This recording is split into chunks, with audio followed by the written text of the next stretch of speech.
Master minds commerce చదవాలనుకునే 10th inter విద్యార్థుల తొలి ఎంపిక. తాకట్లో ఉన్న బంగారాన్ని విడిపించి ఆ రోజున మార్కెట్ ధర కట్టి మిగిలిన డబ్బును మీకు అందిస్తుంది కొమ్మూరి గోల్డ్. తర్వాత చరణ్ ఏ సినిమా రిలీజ్ అయినా తనకు ఫోన్ చేస్తాను. చరణ్ కానీ బన్నీ కానీ ఇద్దరు కూడా దే ఆర్ ఫ్యాన్స్ ఆఫ్ నువ్వస్ అని వద్దంట.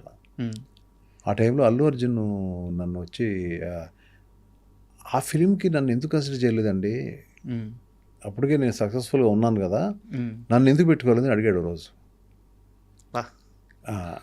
అడిగితే ఫ్యాసినేట్ అయిపోయాడు ఆ సినిమా చూసి. అంటే నేను అన్నాను, బన్నీ నువ్వు రఫ్ అండ్ టఫ్గా ఉంటావు, నువ్వు అలాంటి హీరో అవుతావు,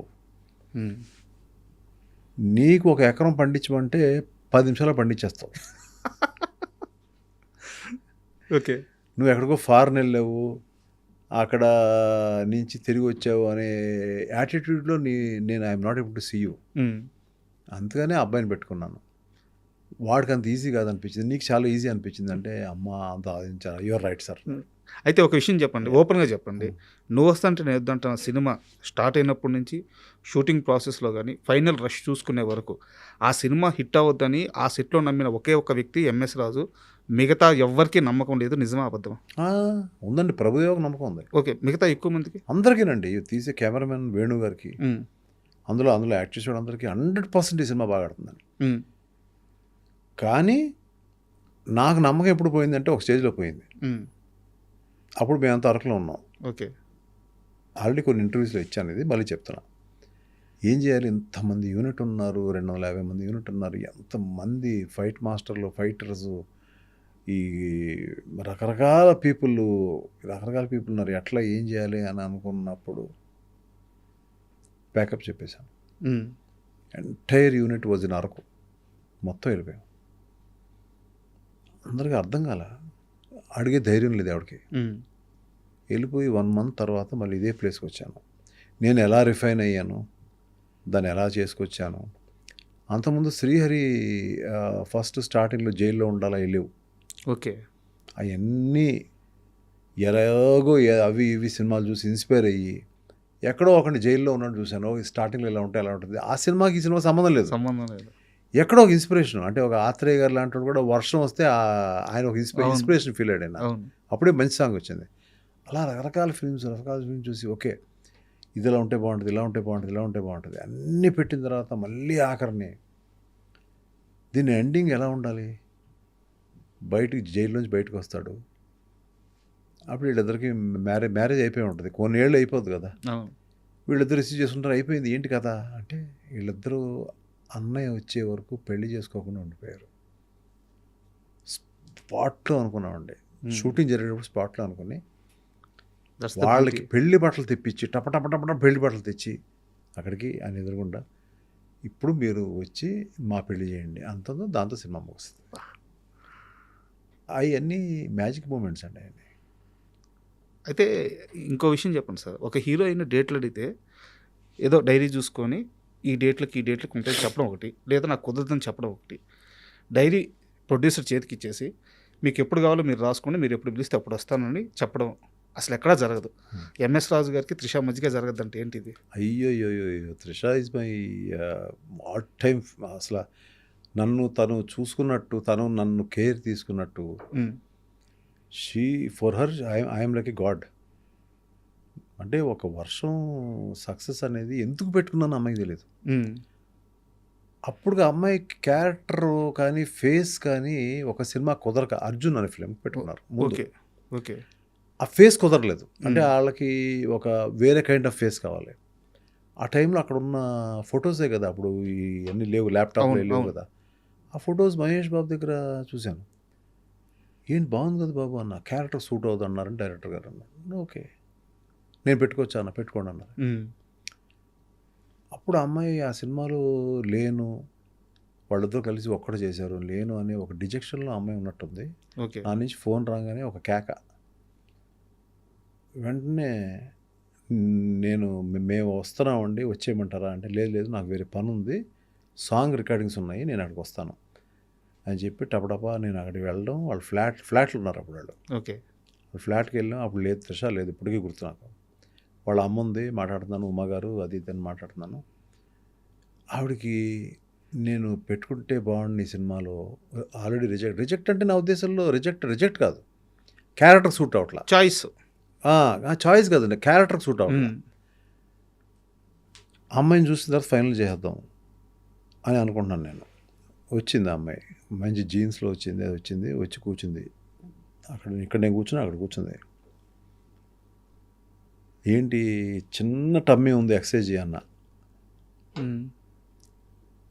ఓకే అంది. అంటే వాళ్ళకి అర్థమైపోయింది నేను సినిమా పెట్టుకుంటున్నానని. సో వెంటనే ఉమాగారు అంది, వాళ్ళ మదరు, అయితే మీరు సినిమా పెట్టుకుంటారనమాట అంది. అందుకే కదా చెప్పింది. అంతే, ఇంక అక్కడి నుంచి అమ్మాయి వెనక్కి తిరిగి చూడలేదు, సార్ ఒక్క ప్రశ్న అడగలేదు. ఆ అమ్మాయికి ఎంత అభిమానం అంటే నేనంటే ప్రాణం అమ్మాయికి. అక్కడి నుంచి ఎలా ఉంటుందంటే ఇట్స్ లైక్ సీన్ చూడదు, నాకు ఏం వద్దు, it's an MS Raju film, నాకు స్పాట్లో ఇచ్చేయండి సీన్ అంతే, ముందెళ్ళి చదువుకోవడాలు ఏం ఉండదు. అది కాదండి, మీరు ఎవరి తమిళని నేర్చుకోండి, నో, స్పాట్కి వచ్చి నాకు చెప్పండి సీన్ అంతే. ఆ ప్రశ్న అడగను, ఏం అడగను, ఎక్కడ డ్యాన్స్ చేయమంటే చేస్తాను. 75 రోజులు వర్షం అండి, 75 రోజులు అమ్మాయి మీద వర్షం పడింది. అప్పుడు వర్షానికి వంశీ పైడిపల్లి నా దగ్గర ఆ సినిమాకి పనిచేశాడు. దానికి పనిచేస్తే అసోసియేట్ డైరెక్టర్గా పనిచేస్తే తను మొత్తం రెయిన్కి అంతా ఇచ్చారు సరే. ఓకే. అప్పుడు అమ్మాయి కొంచెం పక్కనేయండి అని అతను చెప్పేది, నడిచివ్వండి గట్టిగా ఇక్కడి నుంచి. సో అట్లా అమ్మాయి కొన్ని సీక్వెన్సెస్ అయితే నా వల్ల కాదు ఏడ్చేది అమ్మాయి. నేను చెప్పాను కదా చాలా కష్టం ఉంటుంది, రైలు వెళ్తూ ఉంటుంది, దూకాలి అని చెప్పాను కదా నీకు. కళ్ళు నీళ్ళు పెట్టుకుంటే అట్లాగా వెళ్ళిపో, నీ ఇష్టం, నువ్వు వచ్చి అలా పట్టుకునేది లేదు, నేను చేస్తాను. అక్కడి నుంచి అమ్మాయి షీ బికేమ్ రియల్లీ క్లోజ్, అంటే మా ఇంట్లో ఫ్యామిలీ మెంబర్ లాగా అయిపోయింది అమ్మాయి. సార్ తను అక్కడి నుంచి నెక్స్ట్ నువ్వు వస్తానే వద్దంటున్నా, మేము అసలు అమ్మాయిని అనుకోవాలి నేను. ఓకే, ముందు తను కాదు, ఏ అమ్మాయిని పెట్టాలో కూడా తెలియదు, మళ్ళీ ఎందుకు రిపీట్ చేయాలి. అమ్మాయి వచ్చేసింది, వచ్చి బుక్ తీసుకొచ్చింది, మధ్యలో ఎవ్వరూ లేరు, డైరెక్ట్గా ఎయిర్పోర్ట్ నుంచి వచ్చేసింది. ఏంటి వస్తున్నావు, ఏంటి ఏం పని ఉందా, వేరే పని ఉందని చెప్పింది. ఇదే డైరెక్ట్గా మా ఇంటికి వచ్చింది, భోజనం చేసింది. నేను సాయంకాలం వెళ్ళిపోతున్నానండి ఫ్లైట్కి అంది. తీసింది, బుక్ తీసింది, ఎప్పుడు కావాలి చెప్పండి, నేను ఇంకా డిసైడ్ చేయలేదు కదమ్మా, అందులో రాసుకోవాలి చెప్పండి.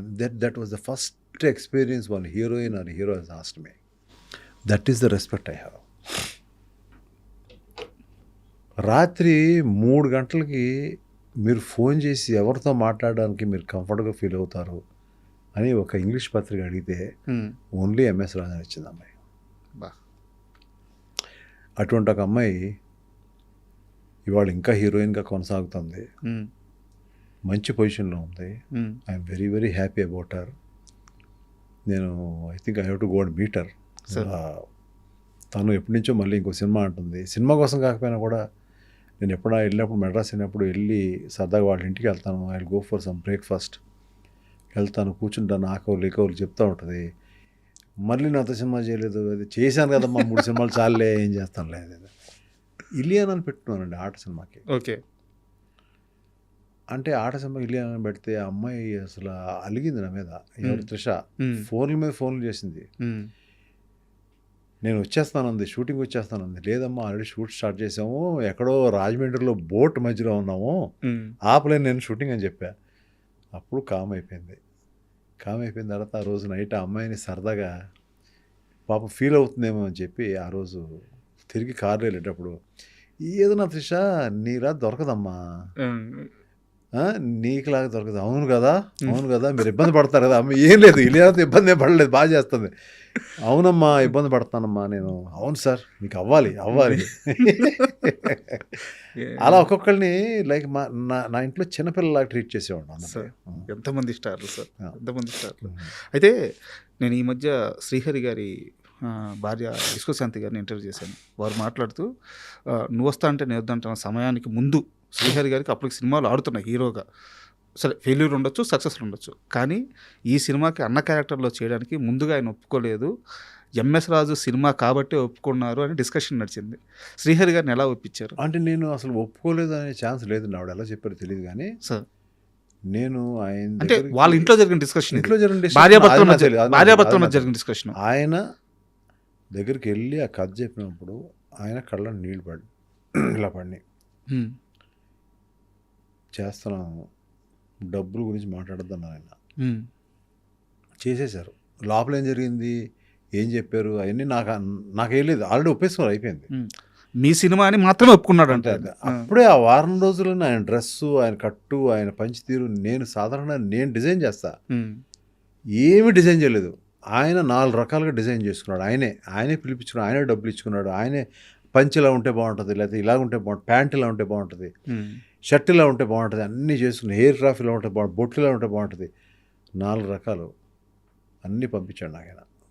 ఇది బాగుంది, ఇది బాగుంది,